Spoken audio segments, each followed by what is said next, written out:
ಬರೀ ಬಿಜೆಪಿಯವರ ಗೆಲುವಿನ ಬಗ್ಗೆ ಮಾತ್ರ ಹೇಳ್ತಾ ಇದ್ವಿ, ಆದರೆ UDF ಕೂಡ ಗೆದ್ದಿದೆ ಕೇರಳದಲ್ಲಿ. 10 ವರ್ಷಗಳ ನಂತರ ನೀವು ಅಲ್ಲಿ ಅಧಿಕಾರಕ್ಕೆ ಬರ್ತಾ ಇರುವಂಥದ್ದು ಯಾವ ಜಸ್ಟ್ ಮಾತಾಡ್ತೀನಿ. ಎರಡೂ ಕ್ಷೇತ್ರಗಳಲ್ಲೂ ಕೂಡ ವಿಜಯ್ ಅವರು ಮುನ್ನಡೆಯನ್ನು ಸಾಧಿಸಿದ್ದಾರೆ. ಅವರು ಸ್ಪರ್ಧಿಸಿರುವಂತಹ ಎರಡೂ ಕ್ಷೇತ್ರದಲ್ಲಿ ಪೆರಂಬೂರು ಮತ್ತು ತಿರುಚಿರಾಪಲ್ಲಿ ಪೂರ್ವ ಎರಡೂ ಕ್ಷೇತ್ರಗಳಲ್ಲೂ ಕೂಡ, ತಿರುಚಿ ಪೂರ್ವ ಮತ್ತು ಪೆರಂಬೂರು ಎರಡೂ ಕ್ಷೇತ್ರಗಳಲ್ಲೂ ಕೂಡ ಮುನ್ನಡೆಯನ್ನು ಸಾಧಿಸಿದ್ದಾರೆ. ಪೆರಂಬೂರು ಕ್ಷೇತ್ರದಲ್ಲಿ 9,000ಕ್ಕೂ ಹೆಚ್ಚು ಮತಗಳ ಅಂತರದ ಮುನ್ನಡೆಯನ್ನು ಕಾಪಾಡಿಕೊಂಡಿದ್ದಾರೆ. 9,000ಕ್ಕೂ ಹೆಚ್ಚು ಮತಗಳ ಅಂತರದ ಮುನ್ನಡೆ ಈಗ ವಿಜಯ್ ಅವರಿಗೆ ಸಿಕ್ಕಿರುವಂಥದ್ದು. 109 ಸೀಟ್ಗಳಲ್ಲಿ ಮುನ್ನಡೆಯನ್ನು ಹೊಂದಿದ್ದಾರೆ. ತಿರುಚಿರಾಪಲ್ಲಿಯಲ್ಲಿ ಅವರು 6,000ಕ್ಕೂ ಹೆಚ್ಚು ಮತಗಳ ಅಂತರದ ಮುನ್ನಡೆಯನ್ನು ಸಾಧಿಸಿದ್ದಾರೆ. ವಿಜಯ್ ದಳಪತಿ ವಿಜಯ್ ಈ ಬಾರಿಯ ಚುನಾವಣೆಯಲ್ಲಿ ದಿಗ್ವಿಜಯವನ್ನು ಸಾಧಿಸಿರುವಂಥದ್ದು. ತಮಿಳುನಾಡಿನ ರಾಜಕೀಯದಲ್ಲಿ ಹೊಸ ರಾಜಕೀಯ ಭಾಷೆಯನ್ನು ಬರೆಯೋದಕ್ಕೆ ಹೊರಟಿದ್ದಾರೆ. ವಿಜಯ್ ಸಂಪೂರ್ಣ ಸೋಷಿಯಲ್ ಮೀಡಿಯಾ ಫೆನೋಮೆನಾ. ಅವರು ಇಡೀ ಎಲೆಕ್ಷನ್ ಮಾಡಿದ್ದು ಸೋಷಿಯಲ್ ಮೀಡಿಯಾದಲ್ಲಿ. ಯಾವುದೇ ಟಿವಿ ಚಾನಲ್ಗೆ ಇಂಟರ್ವ್ಯೂ ಕೊಟ್ಟಿಲ್ಲ, ನ್ಯೂಸ್ ಪೇಪರಲ್ಲಿ ಇಂಟರ್ವ್ಯೂ ಕೊಡಕ್ಕೆ ಹೋಗಿಲ್ಲ ಅವರು. ಆಮೇಲೆ ಎರಡನೇದಾಗ 12 ರ್ಯಾಲಿ ಮಾಡಿದ್ದಾರೆ. 8 ಡಿಸ್ಟ್ರಿಕ್ಟ್ಗಳಿಗೆ ಹೋಗಿಲ್ಲ ಅವರು. ತಮಿಳುನಾಡಿನ ಜಿಲ್ಲೆಗಳಲ್ಲಿ 8 ಜಿಲ್ಲೆಗಳಿಗೆ ಅವ್ರು ಕಾಲೇ ಹಾಕಿಲ್ಲ. ಆಮೇಲೆ ಒಂದು 12 ರ್ಯಾಲಿ ಮಾಡಿದ್ದಾರೆ. ಹೌದು. ಆಮೇಲೆ ಒಂದು ಹೋಟೆಲ್ಗಳ ಒಂದು ಪ್ರೈವೇಟ್ ಒಂದಿಷ್ಟು ಮೀಟಿಂಗ್ಗಳನ್ನು ಅಲ್ಲಿ ಇಲ್ಲಿ ಮಾಡಿದ್ದಾರೆ, ಪಕ್ಷದ ಕಾರ್ಯಕರ್ತರ ಜೊತೆ ಅಲ್ಲಿ ಇಲ್ಲಿ ಸೇರಿಕೊಂಡವರಿಗೆ. ಮತ್ತು ಸಂಪೂರ್ಣವಾಗಿ ಸೋಷಿಯಲ್ ಮೀಡಿಯಾ ಫೆನೋಮೆನಾ. ಇದೇ ರೀತಿ ಚುನಾವಣೆಯನ್ನು ಗೆದ್ದ ಇನ್ನೊಬ್ಬ ವ್ಯಕ್ತಿ ನೇಪಾಳದಲ್ಲಿ ಪ್ರೈಮ್ ಮಿನಿಸ್ಟರ್ ಆಗಿದ್ದಾರಲ್ಲ ಬಾಲೇನ್ ಶಾ, ಅವರು ಅಷ್ಟೇ ಸಂಪೂರ್ಣ ಸೋಷಿಯಲ್ ಮೀಡಿಯಾ ಫೆನೋಮೆನಾ. ಅವರು ಯಾವುದೇ ಮಾಧ್ಯಮಗಳಿಗೆ ಇಂಟರ್ವ್ಯೂ ಕೊಟ್ಟಿಲ್ಲ ಅಲ್ಲಿ ತನಕ. ಅವರು ಯಾವುದೇ ಟಿವಿ ಚಾನಲ್ಗಳಿಗೆ ನ್ಯೂಸ್ ಪೇಪರ್ಗೆ ಇಂಟರ್ವ್ಯೂ ಕೊಟ್ಟಿಲ್ಲ ಬಾಲೇನ್ ಶಾ ಇಲ್ಲಿ ತನಕ. ಅವ್ರನ್ನ ಯಾರು ಭೇಟಿ ಕೂಡ ಆಗಿಲ್ಲ. ಮೊನ್ನೆ ಇಂಡಿಯಾದಲ್ಲಿ ಅಮೆರಿಕದ ರಾಯಭಾರಿಗೆ ಹೋದಾಗ ಅವ್ರನ್ನ ಕೂಡ ಅವ್ರು ಭೇಟಿಯಾಗಿಲ್ಲ.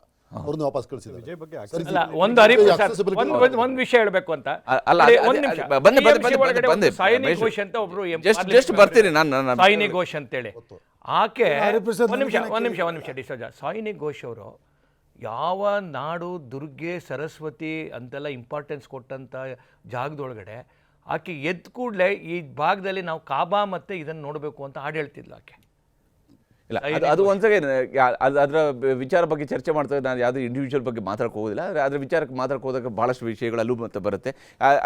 ಐವನ್ ಡಿಸೋಜಾ ಅವರೇ, ಇಲ್ಲಿ ಅಫ್ಕೋರ್ಸ್ ಕಾಂಗ್ರೆಸ್ ಅವರು UDF ಮೂಲಕವಾಗಿ ಗೆಲುವನ್ನು ದಾಖಲಿಸಿದ 97 ಸೀಟ್ಗಳು. ಬಹುಶಃ ಹಿಂದೆ ಉಮನ್ ಚಾಂಡಿ ಅವರ ಸರ್ಕಾರ ಬಂದಾಗಲೂ ಕೂಡ ನಿಮಗೆ ಇಷ್ಟು ದೊಡ್ಡ ಮ್ಯಾಂಡೇಟ್ ಕೊಟ್ಟಿರಲಿಲ್ಲ. ಕೇರಳದ ಜನ 72 ಸೀಟ್ಗಳು ಅಷ್ಟೇ ಕೊಟ್ಟಿದ್ದರು ಹಿಂದಿನ ಅವಧಿಯಲ್ಲಿ ನೀವು ಅಲ್ಲಿ ಆಡಳಿತವನ್ನು ನಡೆಸಿದಂಥ ಸ್ಥಾನದಲ್ಲಿ. ಆಗಲೂ ಕೂಡ CPIM ಸಿಂಗಲ್ ಲಾರ್ಜೆಸ್ಟ್ ಪಾರ್ಟಿಯಾಗಿ CPIM ಇತ್ತು. ಅದು ಅತಿ ಹೆಚ್ಚು ಸೀಟ್ಗಳನ್ನು ಗೆದ್ದಂಥ ಪಕ್ಷ CPIM ಇತ್ತು.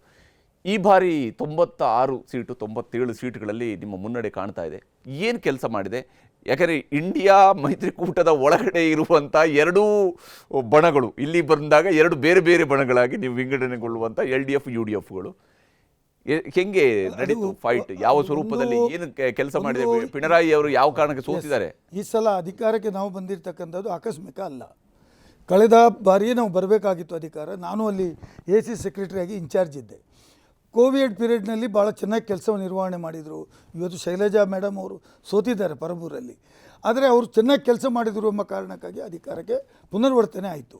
ತದನಂತರ ನಡೆದ ಪಾರ್ಲಿಮೆಂಟಲ್ಲಿಯೂ 20ರಲ್ಲಿ 19 ಸೀಟನ್ನು ನಾವು ಗೆದ್ದೆವು. ಮತ್ತು ಇಲೆಕ್ಷನ್ ಆದಾಗ ಕೂಡ ನಮ್ಮ ಪರ್ಫಾರ್ಮೆನ್ಸ್ ಚೆನ್ನಾಗಿತ್ತು. ಇತ್ತೀಚೆಗೆ ನಡೆದಂಥ ಈ ಲೋಕಲ್ ಬಾಡಿ ಚುನಾವಣೆಯಲ್ಲಿ ಕೂಡ ನಮ್ಮ ಪರ್ಫಾರ್ಮೆನ್ಸ್ ಒಳ್ಳೆಯದಿತ್ತು. ಮತ್ತೊಂದು ವಿಚಾರ ತಮ್ಮ ಗಮನಕ್ಕೆ ತರಬೇಕು. ಇಡೀ ದೇಶದಲ್ಲಿ ಕಾರ್ಡರ್ ಬೇಸ್ನಲ್ಲಿ ಒಂದು ಪಾರ್ಟಿ ನಮ್ಮದು ಸಂಘಟನೆ ಇದ್ದರೆ ಅದು ಕೇರಳದಲ್ಲಿ ನಮ್ಮ ಪಾರ್ಟಿ ಭಾಳ ಚೆನ್ನಾಗಿ ಹೇಳಿದ್ರಲ್ಲ, RSS BJP ಅವರು ಹಿಂದೆ ಇದೆ ಅಂತ. ಅದೇ ರೀತಿಯ ಒಂದು ಮಾದರಿ ಇಡೀ ದೇಶದಲ್ಲಿ ಒಂದು ರಾಜ್ಯದಲ್ಲಿ ಇದ್ದರೆ ಅದು ಕೇರಳ ರಾಜ್ಯದಲ್ಲಿ ಅಂತ ನಾನು ಹೇಳಬಲ್ಲೆ. ಹಾಗಾಗಿ ಈ ಸಲ ನಮ್ಮ ಜಯ ಆಗಿರ್ತಕ್ಕಂಥದ್ದು